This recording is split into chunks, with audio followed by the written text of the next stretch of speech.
धोखे से लग गई है भाई। धोखे से क्यों लगी है? भाई आपसे कल ही तो टीचर ने बताया था कि आपसे बात करनी चाहिए। आज हम पढ़ रहे हैं बातचीत के आदाब। इसका मतलब है एक दूसरे से बातचीत करने के तरीके। Very good. आपका नाम? एकदम मुझे बताएं कल आपने क्या काम किया था? कुछ नहीं।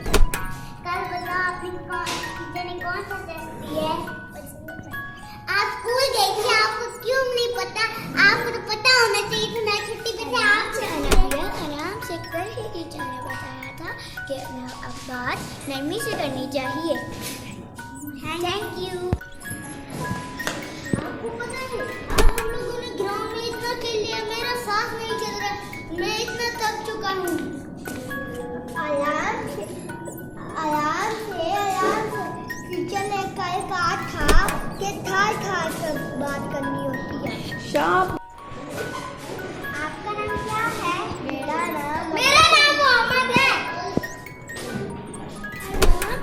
आराम से कल ही तो टीचर ने कहा था कि बात किसी और की बात काटनी नहीं चाहिए। अगर जरूरी बात थी तो इजाजत लेकर कर लेते। जी। आज हमने पढ़ा है बातचीत के आदाब, जिसका मतलब है बातचीत करने के तरीके। अगर कोई बात कर रहा हो तो उसकी बात नहीं करनी चाहिए, नरमी से बात करनी चाहिए। बात हमेशा ठहर कर करनी चाहिए।